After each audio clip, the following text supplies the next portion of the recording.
So Nest was created by industry and FDA as a partnership prior to MDUFA 4. And part of the MDUFA 4 commitment, they agreed to set aside MDUFA fees funds coming through the FDA to Nest to work on a number of key initiatives. And the primary one we're talking about today is to catalyze the use of real world evidence.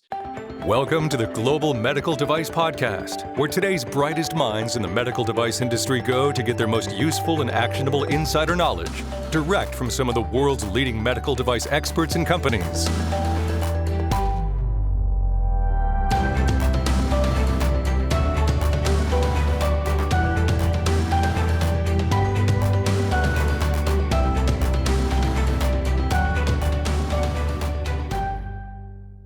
With Greenlight Guru's purpose-built for MedTech quality management system software, you can simplify your regulatory processes and bring life-changing devices to market faster. From design controls to post-market surveillance, Greenlight Guru's software takes the guesswork out of traceability and helps you stay compliant with FDA and ISO standards every step of the way. Visit www.greenlight.guru today and get your MedTech innovations to market quicker, safer, and smarter. www.greenlight.guru. Root Quality Systems understands that every company is unique. Their quality as a service provides customized solutions to fit your specific needs, whether it's process optimization or compliance support. They offer tailored services to keep your quality management on point. Discover more at rootqs.com. Hey everyone, welcome back to the Global Medical Device Podcast. My name is Etienne Nichols. I'm the host for today's episode. With me today is Simon Mason to talk about Nest, which is a part of the Medical Device Innovation Consortium.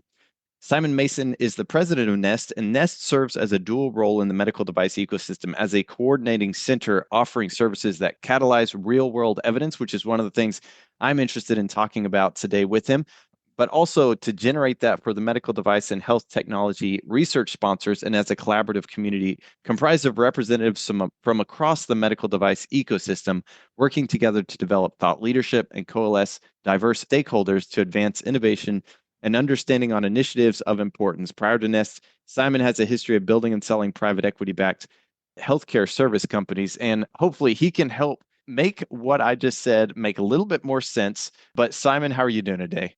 I'm doing well, and I do intend to make it a little bit clearer. Really appreciate you coming on the podcast. Yeah, why don't we just go ahead and dive in and tell us what Nest does and how it helps medical device companies?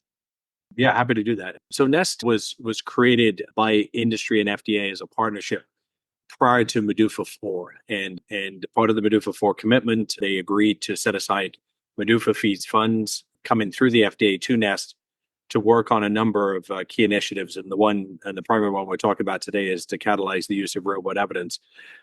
As such, we are a nonprofit. We sit under the MDIC, which is a trades-based and FDA-supported organization. And in fact, FDA sits on the board of MDIC and sits on our governing committee, which is our board as well. So we have very strong ties back and forth within the agency and across the industry, who also sit on our boards. And for the first period of Nest, which is really MDUFA 4, Nest invested significantly in research and development, trying to understand what are the issues within the real world evidence space, what could be done to solve for that, testing out different methods, and so on. So it was really the R&D phase, if you will.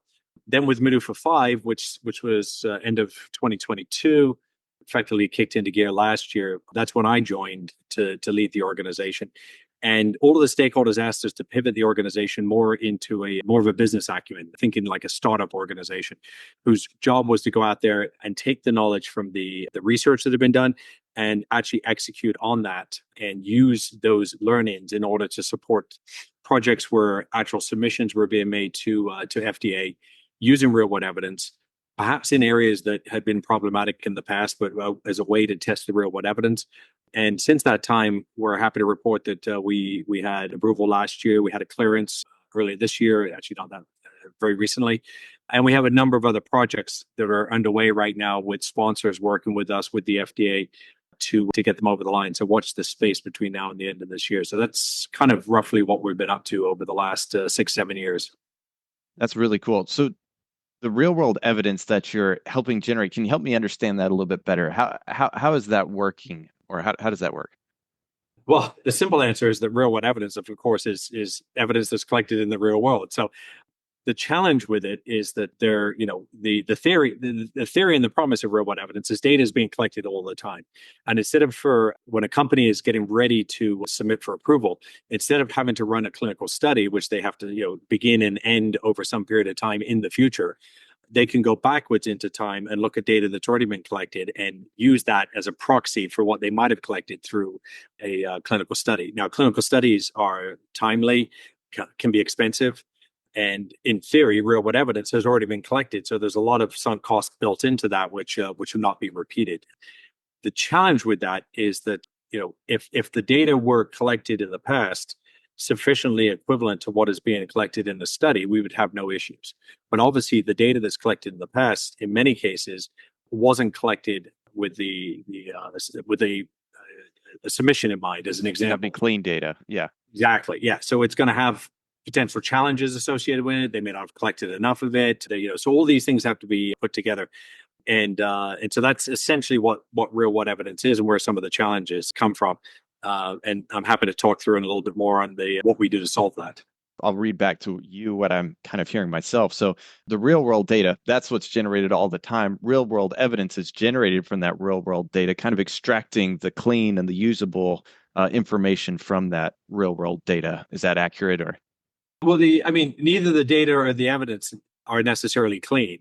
The evidence is the information in the data that actually supports a claim, supports a specific use of a product, and in many cases that can be off-label use. So if it's being used off-label, that it's being recorded, that's an opportunity to get that product on label in the future by using that data instead of having to go off and collect more data.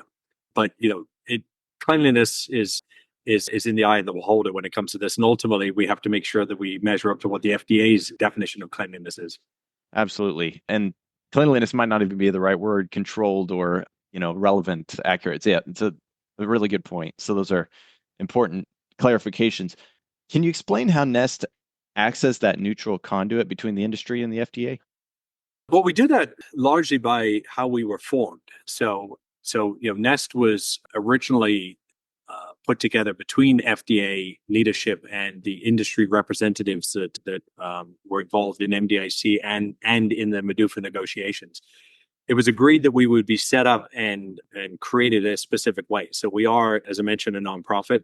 We have the funding does come through grant from the FDA, but uses MDUFA fees to pay for it. So in other words, the industry are the investors. They give it to the FDA, and the FDA then provides it to us through the grant mechanism. And our governance structure is quite well prescribed in terms of containing industry representatives, FDA representatives, patient advocates, institutional representatives, and so on, so that we have a broad range of stakeholders that are committed to us. But what is, I think, unique about us is that we have FDA sitting on our governance committee, and as well as industry and everybody else. And so we're able to create a sort of a neutral ground where we operate with all of those folks. And each group has a vested interest to bring us inside their organization. So we're either working directly within the sponsors' organizations to help them figure out how a particular project might work or not work. But FDA equally steps up and provides us with unparalleled access to the organization to help get these projects through and help teach and educate as it comes to real world evidence. Okay, so if I'm a medical device company or I'm working in a early stage medical device company, I'm assuming early stage would be the ones that would get a lot of benefit from this, but maybe not. At what point in the design and development lifecycle would they engage with Nest? What does that look like?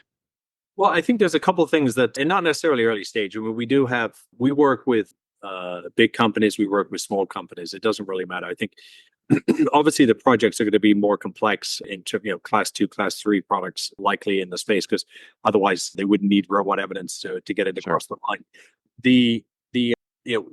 They're probably going to know whether or not they're a good candidate. And by that, I mean, they're aware of potentially data that exists out there today that could be used to support a submission. And, it could be data that's being collected off label that I mentioned. Pediatric use, of course, is one enormous example of that, where they have an approved product in the adult population, but they know it's being used off label in pediatrics.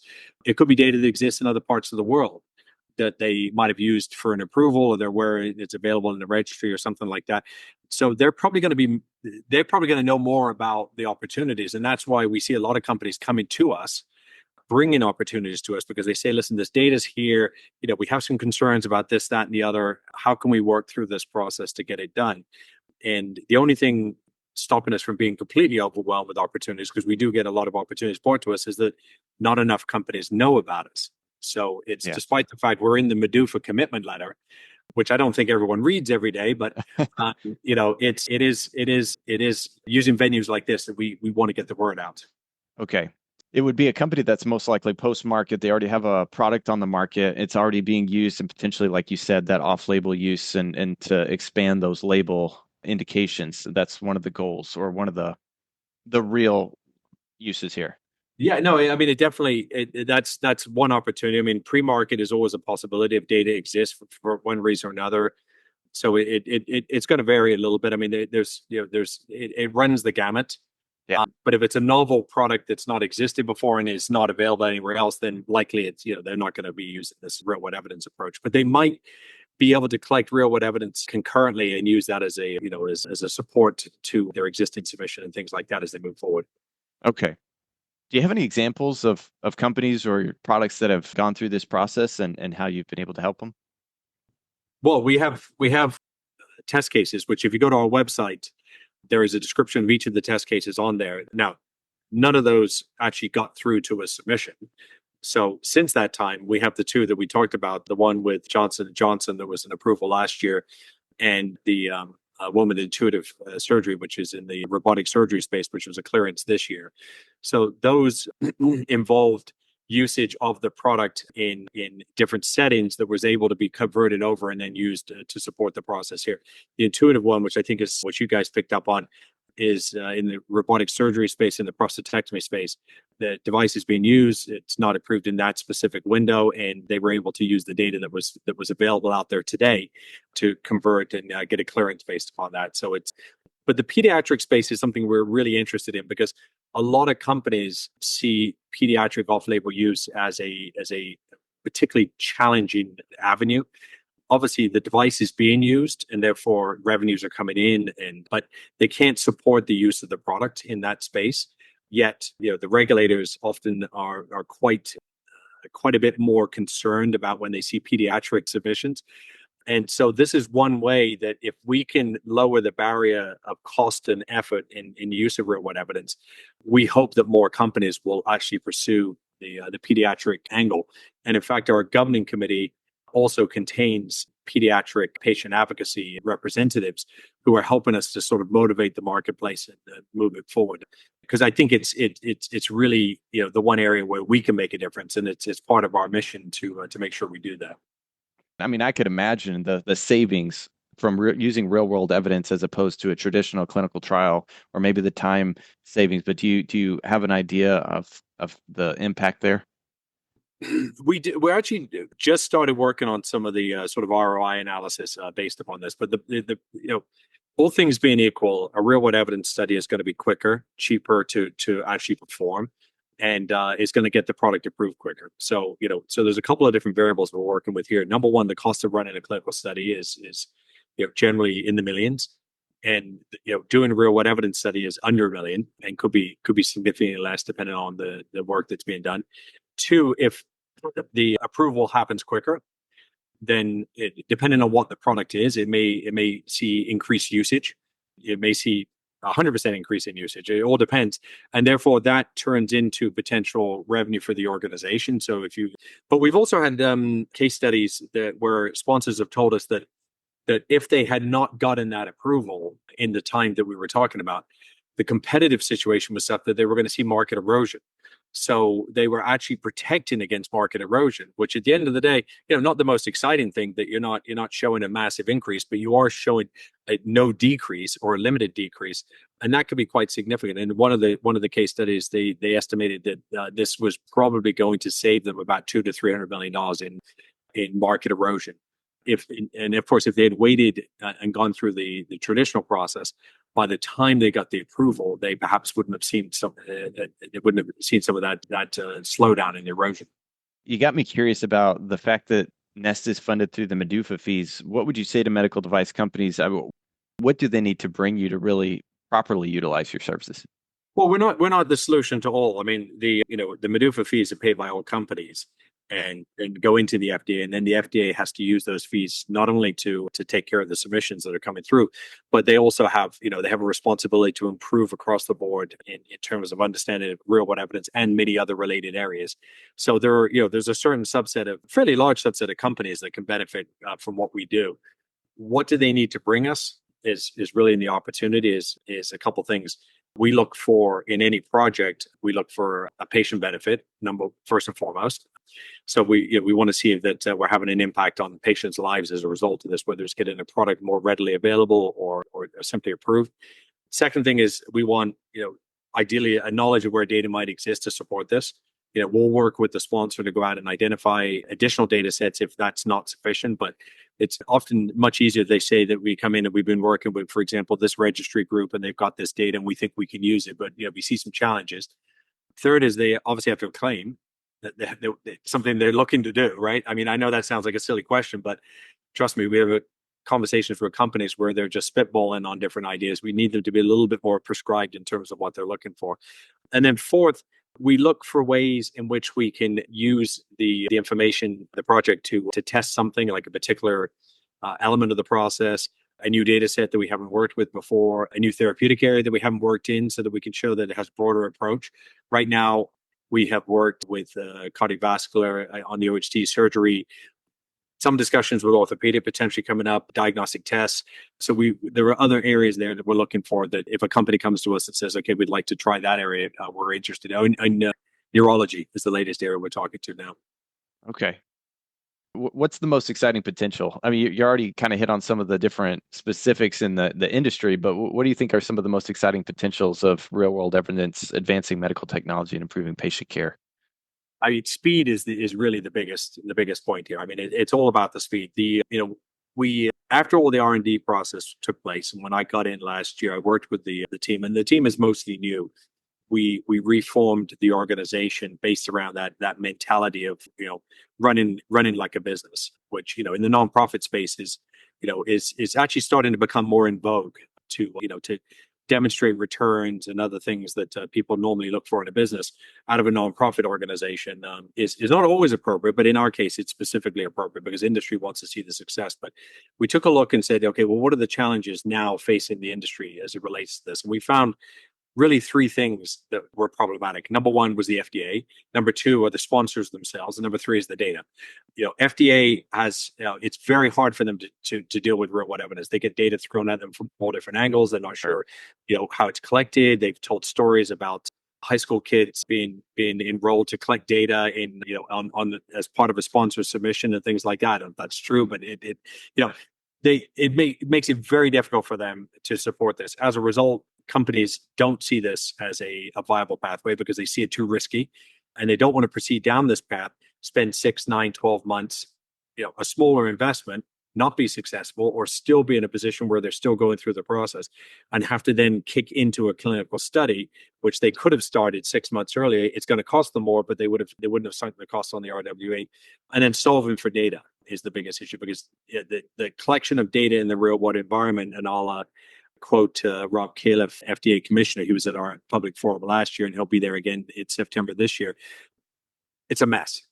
So it's not done in a way that is conducive to what we're trying to achieve here. So we have solved for the first two issues. We have worked with FDA to develop the NestMark process, which is our process for marking the data as fit for purpose and then fit for evidence support.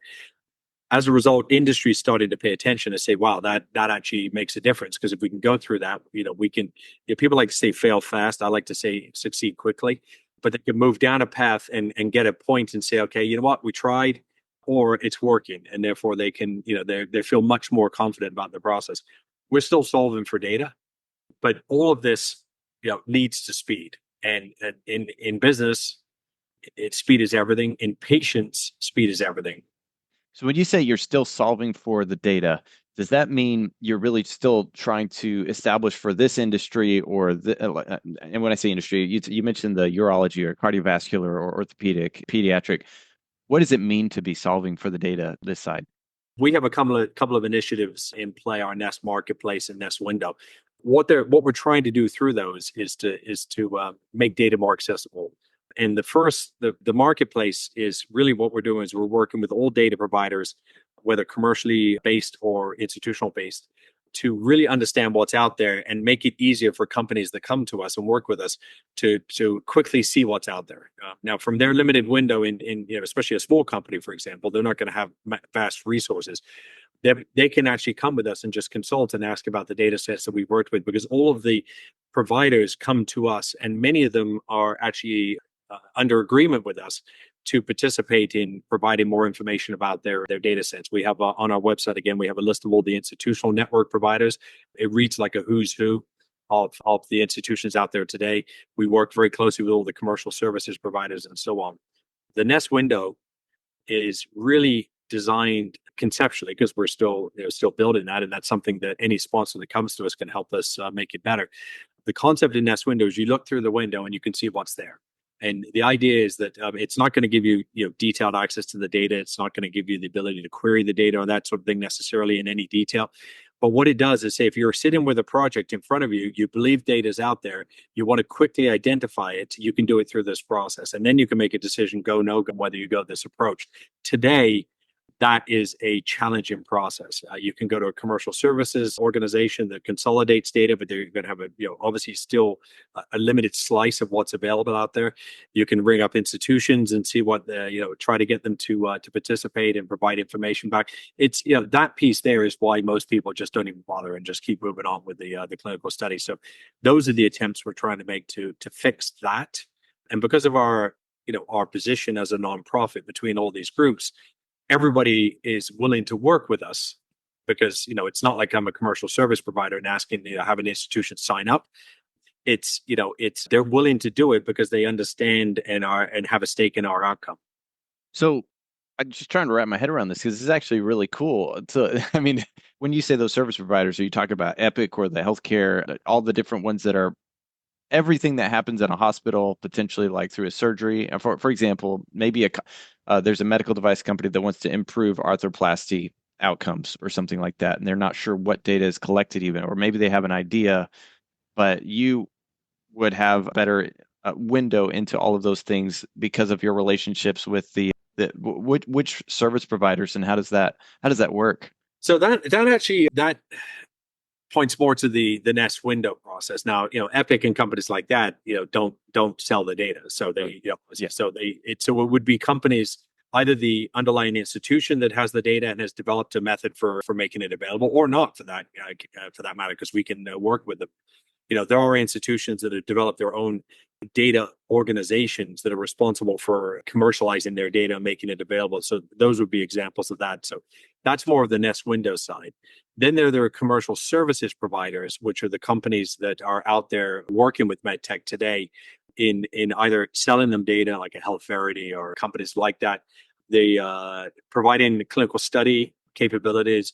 There's a lot of those organizations, and we work with all of them to better understand our process so that they can actually provide that to their clients and have their clients come back into them. So that would be more of the Nest Mark process, which is the process for marking the entire data and evidence. The window is much more to the data providers, and we work with a number of organizations out there too. And to be clear, window is in concept stage at this point. After last year's evaluation of the challenges, we focused first on getting FDA and industry to a place where they were comfortable to start to move forward and try things, which was enormously successful on both sides. Very supportive, both within the FDA and within the industry. But at the end of the year, we still realized that even with both sides comfortable, if there's not an easy access to good-looking data, they're challenged to get an outcome that is going to be satisfactory. So that's when Nest Window was born, and that's something we're really focused on. Now, ideally, it's a buy versus build. Now, I don't have a huge budget because, as I mentioned, I get paid through the MDUFA fees, but we're hoping to take advantage of underlying capabilities that are already out there today, such that we can provide that access to the data quickly, and so people can understand what's there. Really exciting. Appreciate all the work that you're doing on all of this. Curious if there's one quick key message that you would want our listeners to take away from the Nest and the power of real world evidence. What would that one message be? I think it's really to have another look at Nest or have a look at Nest. I think that's the most important thing. Nest in its first iteration worked with a lot of companies in terms of the testing and so on, but they perhaps didn't see what the potential outcome of that was. In the last, we're just entered the second year of Medufa 5 funded. We've had enormous success in actually getting submissions done, which ultimately is what companies want, and that's what they wanted from us, all along. And so we're very heavily supportive of that. I often go to conferences and I ask everyone in the room to put their hand up if they've heard of Nest, and all the hands go up. I then ask them to keep their hand up if they know what Nest does, and most of them go down. So, we're trying to get that message out there through attending conferences and venues like this, because they really need to take notice and take a look at their situation and say, okay, how many real world evidence potential projects do we have within the organization? How many of would we have passed over just because we understand the complications? And if we knew there was a way to get it done more efficiently, would we take that path? And we're evolving the process. The Nest Mark originally started last year. We had one partner that we worked with to help us develop and deliver, because we're a very lean organization. We outsource everything to make sure that we keep our costs down. And then sponsors obviously have to cover the costs of the outsourcing that relates to their particular project, which is fair, because we don't want Medufa fees to go to pay for an individual company. It pays for our R&D that benefits all companies. But as we move forward, we're looking to make that load lighter and lighter and lighter, to ultimately where we can work with a company on a very light touch basis, and they can use the Nest Mark going into their submission and then ultimately into FDA, such that the FDA sees it and says, okay, well, if I have 100 check boxes I have to go through on my review process, 10 of them are already checked by the Nest Mark being there. Now that's a gross oversimplification, but those 10 check boxes on the data can be the difference between 6, 12, 18 months worth of negotiations in a submission. So if we can solve for that piece right up front, then it gets down to the actual claim and the validity of the claim, which of course we don't get involved in. But we do stay with the projects that we work all the way through post-submission to make sure that we're providing all the support we can. And that does speed things up too. We'll include in the links or in the show notes different links to get a hold of Simon, but also to be able to get a hold of the Nest and learn more about this. But Simon, where would the best place for people to go to learn more about you and about the program? Well, our website, which I believe is still nestcc.org. So, Okay. So that's or MDIC.org, which is our parent organization that we sit underneath. We're sort of a self-contained operating unit within those. We have our annual public forum in DC. Great way to come, and we do that. MDIC does that every year, and we participate. And actually, this year, FDA is actually doing their public forum as part of the Medufa commitment within the our annual public forum, which is great because we're combining the two, and it's a great opportunity to meet with all the FDA folks and also with us. It's on our website as well. So I think those are probably the best way to do this. And then I think we'll probably put our standard Nest email address in the contact details when you post this. Yeah, absolutely. Very, very good. Thank you so much. Really appreciate all of the information. Thank you for coming on and sharing all of this. Thank you so much for listening. Really appreciate it. We look forward to seeing you next time. Take care. Thank you so much for listening. If you enjoyed this episode, can I ask a special favor from you? Can you leave us a review on iTunes? I know most of us have never done that before, but if you're listening on the phone, look at the iTunes app, scroll down to the bottom where it says leave a review. It's actually really easy. Same thing with the computer. Just look for that leave a review button. This helps others find us and it lets us know how we're doing. Also, I'd personally love to hear from you on LinkedIn. Reach out to me. I read and respond to every message because hearing your feedback is the only way I'm going to get better. Thanks again for listening, and we'll see you next time.